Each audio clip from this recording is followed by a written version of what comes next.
Is everybody in? Yes. Yeah, we are. Yes. Right. Basically, what we're going to do is we're going to have a Q&A, and then either until we run out of time or run out of questions, and then I'm going to play you an exclusive episode that isn't online yet.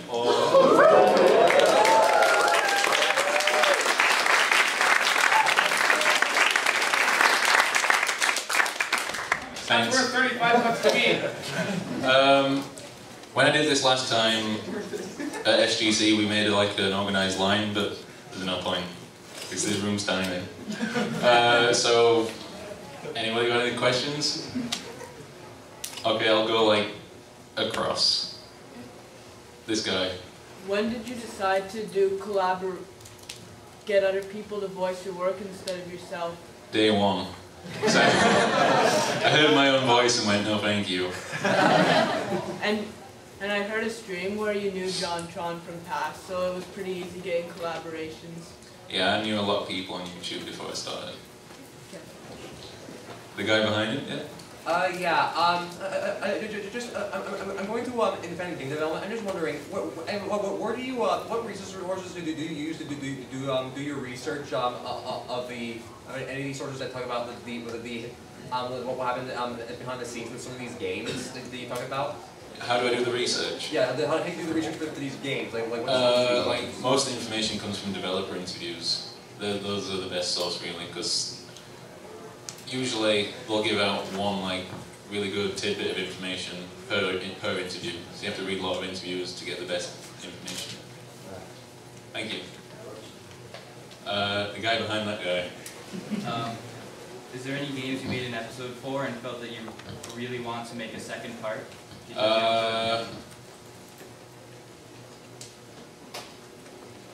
GTA?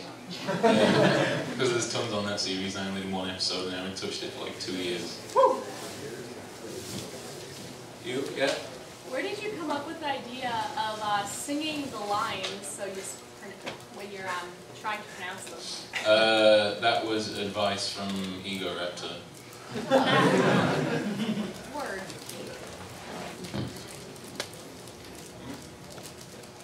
Guy in the Goomba hat. If you could have any all-star person or whoever to Patrick Stewart. Okay. Only you that one. Yes, you? Do you ever plan on doing an episode on Skylanders? Maybe? I don't really know Skylanders. I just know it has Spyro in it. The guy next to him, yeah? I remember you knew JonTron because you used to do pixel art. Yeah. Do you still do at least a hobby, or are you still doing I do it kind sometimes. of professionally? Sometimes if I'm not professionally, I don't have the time for that anymore. Sometimes I make gifts for friends. Just do it if I'm. Basically, if somebody needs something, like if John needs some new art, I'll just make it for him. Right. Thanks. Guy behind that guy.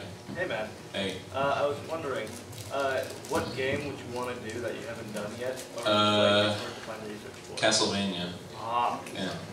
I'll be doing that one soon actually. This guy? Yeah. Do you ever have to actually end up spending money or booking interviews yourself with developers? I haven't spent money on interviews, but I've spent money on buying books and stuff to confirm things. Okay. Thank you. Yeah, you on the second row? Is there any episodes of the show that you could actually scrap because you feel like it wasn't worth it anymore? There are some scripts that I half wrote and then I decided that there wasn't enough information and put them to one side until later, and that happens quite often. And then I'll come back to it. I think the last time that happened was probably Skyrim. I had a few really good pieces of information, but I waited until I really didn't want to put I didn't want the Skyrim video to just be pop culture references. Thank you. You have your hand up? Yeah. Yeah. Have you ever considered doing an episode on the Command & Conquer series or MechWarrior game? Yeah. So at some point, yeah. Good enough for me. Right. Yeah, you? you think you'll ever come back to the Elder Scrolls or Skyrim for the future? Yeah, I'm going to do one with Ross from Game Grumps in a few weeks on Oblivion. God damn it, Ross. I'll come back over here. You go. What made you want to start making Did You Know gaming videos? All the videos, I was already making the images, so I just thought the videos were like a logical next step. Thank you. You? Yeah? Do you ever feel like you deserve more credit, like, No. No. I don't think I should really have much to do with it, to be honest. Like, this kind of thing's cool because it's kind of like director commentary on a DVD or something, but you wouldn't like expect a director to be in the film. Right, thank you. Yeah, you again? What are your feelings about Tomodachi Life? I haven't played it, but a lot of my friends like it. I like how you can basically do whatever you want with the theatre parts, singing. Was it PBG? Yeah. Amazing. Yeah, you next one. This might be a little bit personal, so feel free not to answer it. Is the revenue from Did You Know Gaming enough to kind of sustain you without having to take a part-time job? Yeah, that's why. The guy behind him. Is there any game you refuse to do, and why or why not? I don't really want to do any like MOBA games because the user bases aren't really.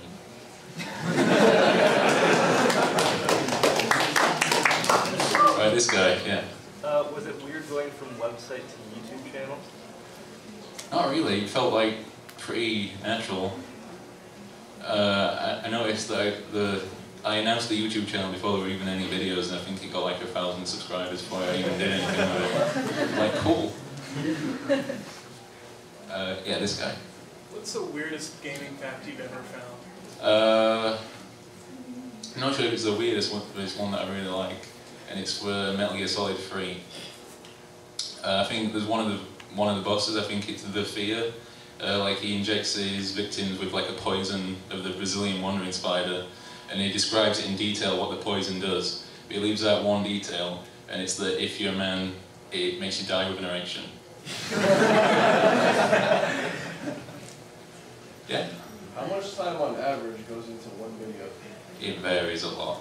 Like it could be like an episode could be like drafted and done in like 3 days, and then sometimes it could be 3 weeks.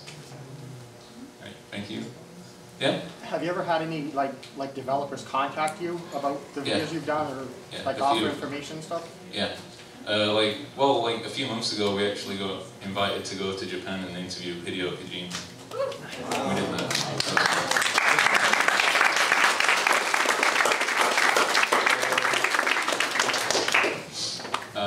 Yeah, you? Have you ever found you've put like information in your video and then later found out that maybe it was false? That it was. Yeah, and it kills me every time. What's an example of that?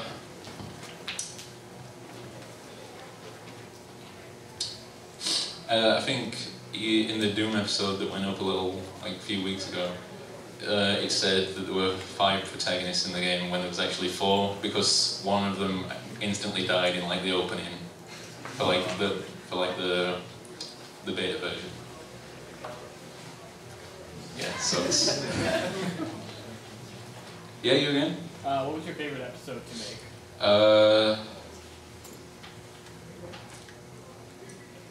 Probably the Sonic episodes for some reason. Like, I'm not even that really into Sonic, but those, like, Sonic team are weird. They do all kinds of weird things with their games. Alright, thank you. Yeah? I'm just kind of curious, you said for Skyrim you didn't want it to kind of be anything but pop culture references. Do you sometimes find kind of, you'll get info and stuff and it's nothing but pop culture references and so you just have to put it aside? That was just particularly for Skyrim, because if you like Google like Skyrim Easter eggs or Skyrim trivia or something, it's just nothing but pop culture Easter eggs. I didn't want the Did You Know Gaming episode to be another one of those. Thank you. Guy in the hat. How did it feel going from a like just another small Tumblr blog that posts trivia to suddenly to a popular one and then a popular YouTube channel? Weird. Yeah, like I think only like 4 days into making it, like it was on the front page of Reddit like 4 days in a row consecutively, and I was like, why is this happening? Doesn't make any sense to me. Yeah. You mentioned like you talked about like how you like went from like posting like images on like website to videos. What made you start posting those images in the first place? Like on Facebook and Reddit and stuff, I'd see like people sharing trivia images that were just like generic, like science or music facts or whatever, and there wasn't any for games. And they always started with "Did you know?" and then they'd say like the information. So I just like changed it to "Did you know gaming?" and made a bunch of gaming ones. Thank you. You. Do you have a favorite developer to interview? I really like to interview Nintendo if I got the chance, like any one of their like core divisions. Thank you.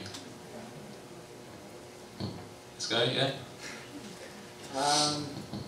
Did you, since you were at SGC, did you take the chance to like kind of probe Inafune for Mega Man facts? I actually randomly just bumped into him, shook his hand, and then walked off. No, I didn't want to bother the guy. He looked like dead by the end of the day. He must have been exhausted. Guy behind it? Is it cool if I ask two just to shut the fuck up? Huh? Is it cool if I ask two just to shut the fuck up? Ask two just to shut the fuck up. Two questions, so I didn't stop raising my hand. Yeah, sure. Alright, cool. First, what was the decision process of bringing in Easter egg hunting? Basically just to put more content out that was like easier to categorize. Like there's Easter egg hunting, leftovers, and then regional, but that isn't out yet. And those are like the three main subject matter you come to. And I wanted like a separate team to make those just so I could make my own stuff, they could make their stuff, and then it like improved, basically more content on the channel and make it more popular. And it works, kind of, I guess. Thank you. And my second question was, what's the best voice acting talent you've worked with so far? Probably Markiplier, I'd say. Thank you. Yeah? Are you gonna make another Easter egg episode? Yeah, there's a series starting within the next 2-3 weeks, and it's gonna be like core Mario games. Like Mario 1 through to Galaxy 2. Thanks. Guy at the back? Two questions. Has anyone ever rejected being a guest on the show? No. Do you have anyone in mind for any of the future episodes?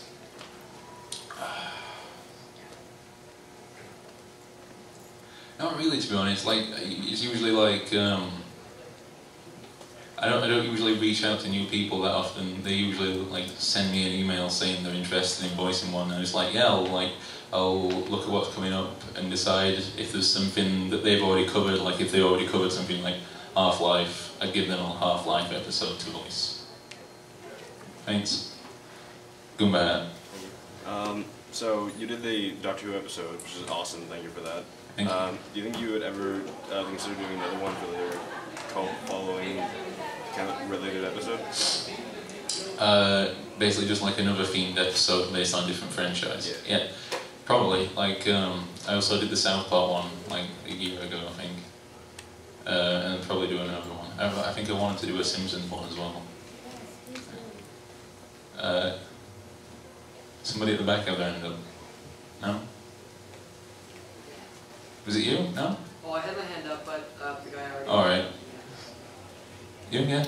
How does it feel to have other things on YouTube like influenced by you, like you know, voice acting and a couple other sites? Like, does it feel weird to have people kind of copying out the idea, but it's kind of being influenced by you? Or?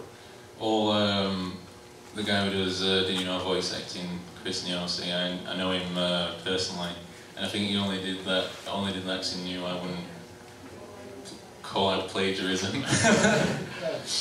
I And I think it's cool, like just more diversity. Really, it's like all the different game reviewers, they're all different, all the different styles and stuff. Just similar subject matter. Cool. Guy with the hat. Speaking of that, the Taco Bell thing. Yeah.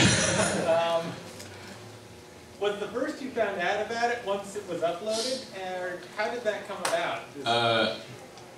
Somebody told me they were going to make it, and I was just like, okay. And then when I saw it, I was like, this isn't actually that bad. I'll. So you linked to it on Yeah, so I linked to it for April Fool's Day. Cool. Yeah? What is your favorite game series? Probably Mario. Thanks. Yeah? Any particular game series or genres that you think you'll never do a video on? Like just can't find enough or it doesn't fit with what you want to do?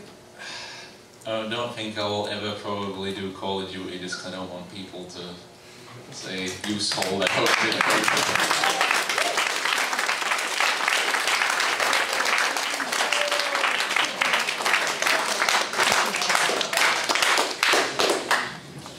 Thanks. Is that it? Yeah? No more? Alright, cool. Oh, okay then. Yeah? What's your least favorite game series?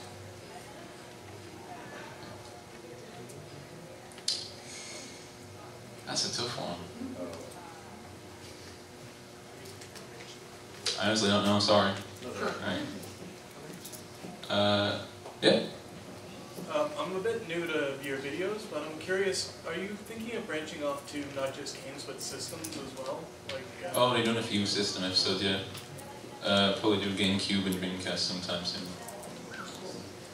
Yeah? How did you get like integrated into Normal Boots? Was it kind of just like you knew John and you I already knew John, like he just kind of invited you to yeah. it?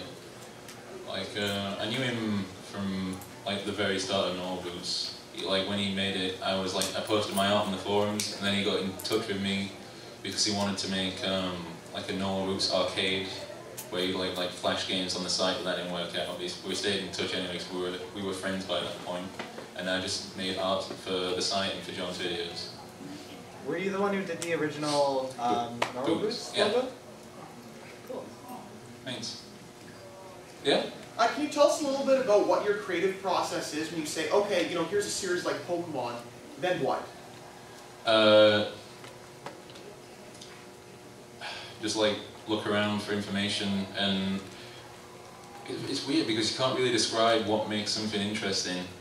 It's just, you just have to look at it and be interested by it, so it's weird. You can't really describe it. Everybody knows, like, most people will say, look at something and say, oh, that's interesting, but you don't really know why. Maybe because it like gives some insight. That's basically it. And then I'll like make bullet points from that information, then turn it into like a rough draft, read through it, make sure it doesn't, make sure it flows well so it's easy for the narrator. And then I edit the audio when I get that back, and then the video is based around the audio. Okay, cool. Thank you. Yeah. Are we gonna get another outtake video at some point? Probably. I have like 3 weeks worth of stuff from JonTron. Yeah? Will you be doing pictures and signings after the Q&A? Not this one, no. I'll be doing them tomorrow at the Normal Boots autograph session. Thank you. Huh? 12:30. Is it 12:30? Yeah, I think so. I ain't got a clue. Alright, tomorrow at 12:30 I'll be doing them. Alright. Yeah. Do you find kind of the amount of research you have to do for each episode is sort of increased as you go, or is it typically, it's been the same amount the whole time? No, it's gotten like a lot harder because I have to like look at more and more obscure places and like look at like Japanese magazines and stuff and send them off to get translated and all kinds of stuff. Whereas before I used to just look at like an interview in English on like a popular website and go, I'll put that in an episode. That it?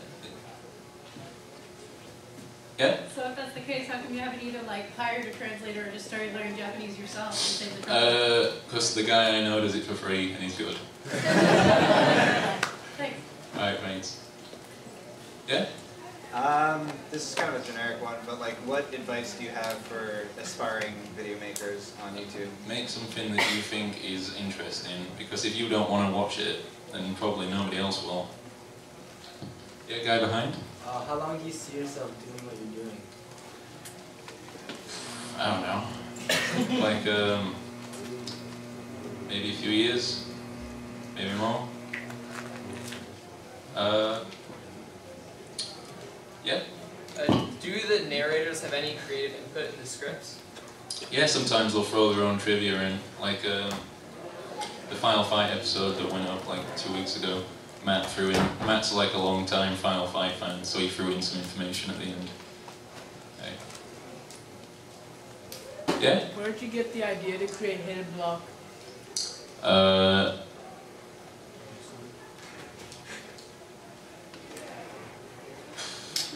There were like reviewers and I thought like they could work well together. That's really it. I just said, you guys should make a website together. It's alright. It's okay. Yeah, Guy? How would you rate yourself as a gamer? I don't know. 9 out of 10 in Mario Kart 8. Average at everything else. Satchel can attest to that. Goomba Guy? What other YouTubers do you like to just watch in your free time? And what YouTubers give an inspiration? Give an inspiration.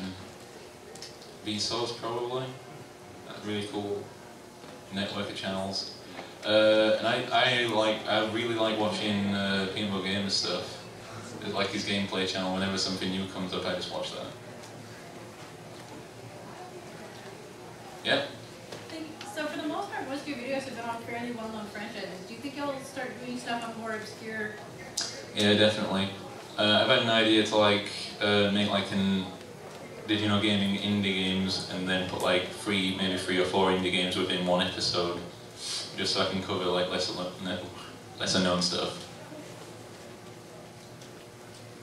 Yeah, we're good. All right then, I'll play the episode. Thank you. Woo!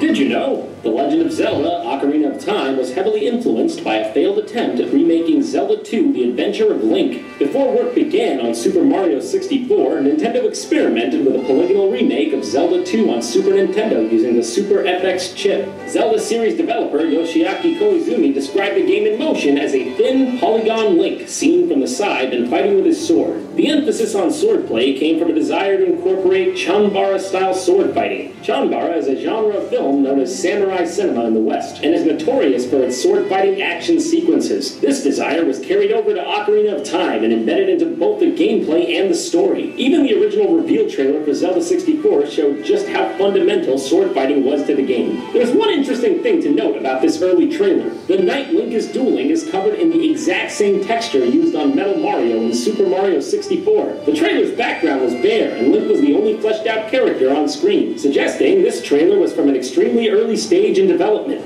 Ocarina of Time wasn't the only Zelda game to derive from a remake. One of the first ideas for a Zelda game on the Game Boy was a remake of Link to the Past. This idea, of course, evolved into The Legend of Zelda: Link's Awakening, and remnants of this can be seen in early promotional material for the game. A version of the game's map from a Nintendo-powered preview looks very similar to A Link to the Past's overworld. What's also interesting is that Link's Awakening started out as an unofficial side project the developers were working on for fun. The desire to remake Zelda titles for the Game Boy wasn't limited to Nintendo's internal staff. In early 1999, Capcom developer and producer of Street Fighter II, Yoshiki Okamoto, proposed to Shigeru Miyamoto that Capcom should remake the original Legend of Zelda for Game Boy Color. Okamoto's plan was to remake the original Zelda so Capcom could get to grips with the series, and then move on to making an entirely new Zelda game for the Game Boy Color. Nintendo was interested in collaborating with Capcom, but many developers wanted to skip the remake and go straight to working on a new game. This eventually led to a trilogy of games called the Triforce Trilogy. The third game in the trilogy was cancelled due to the difficulty in implementing a password system between the 3 games, and the 2 remaining games were released as Oracle of Ages and Oracle of Seasons. Oracle of Seasons retains some elements from the original proposed Zelda remake. The first dungeon in the game is reminiscent of the first dungeon in the original Legend of Zelda. The layouts are similar, and the exterior of both dungeons is a dead tree and a small island within a lake. Both dungeons also have Aquamentus as the main boss. Not to mention, several other bosses from the original Zelda also make appearances in Oracle of Seasons. Although it's not known if it was a remake or an additional entry, Nintendo experimented with bringing The Legend of Zelda 4 Swords to the Nintendo DS. The same team that made the original 4 Swords was given the task of making a DS version, which developed over time and became Phantom Hourglass. The theme of remaking Zelda games on handhelds persisted even on the Nintendo 3DS. After Ocarina of Time 3D was released, Miyamoto mentioned he'd like to remake A Link to the Past for 3DS, but would rather create a new game inspired by it. Miyamoto has also mentioned the possibility of remaking The Legend of Zelda Majora's Mask instead, possibly due to interest from fans. Miyamoto ended up asking series producer Eiji Aonuma to remake A Link to the Past for 3DS, but Aonuma wished to create a new Zelda game and convinced Miyamoto to go in that direction, leading to the development of The Legend of Zelda A Link Between Worlds. Although it's more of a port than a remake, the idea to make the Wind Waker in HD came from the developers playing around with the Zelda HD Experience tech demo from E3 2011. They used the same lighting from the demo on Link's Wind Waker model, and his appearance had such a strong impact that they started to do the same with the Wind Waker's environments as well. Series developer Satoru Takizawa has stated, "We took the various versions of Link from the Zelda HD Experience, Skyward Sword, and the Wind Waker and lined them up in the same setting. We used practically the same shader and brought out the same shading, and Link from the Wind Waker made an overwhelmingly strong impact. He exerted some kind of unnatural pressure. The Wind Waker's visuals were definitely impactful and reached a new audience." After the release of the GameCube version, several of the developers' wives became interested in the game, despite not being gamers themselves. They loved the game's art, and from that point onward, Eiji Onuma's wife would play the games he'd worked on.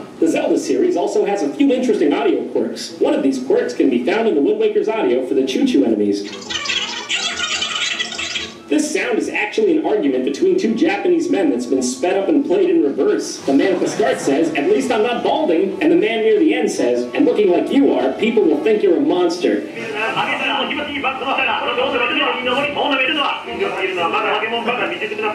Twilight Princess also has interesting dialogue quirks. If you consult the fortune teller in Hyrule Castletown called Fanati, sometimes she'll seem to chant gibberish, but is actually talking backwards. When she consults her crystal ball about Link's career, she says, "What am I talking about?" Similarly, when she predicts Link's love life, she says, "Wait, loading takes a while." Her name also has a hidden secret. It's comprised of the first 2 letters from the names of Furore, Nehru, and Din, the series' golden goddesses. The character Midna has the most voice acting in Twilight Princess, and was voiced by Japanese voice actress Akiko Komoto. Midna's on-screen dialogue is accompanied by a babble of scrambled pseudo-speech. What's even more interesting is that when unscrambled, her speech is actually English. Have you made up your mind?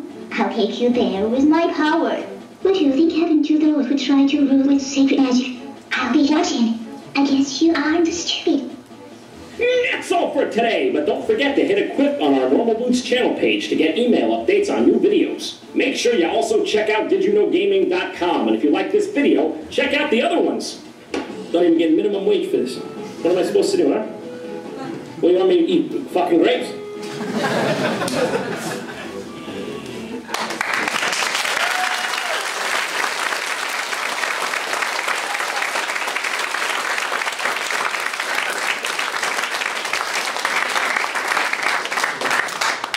Thank you.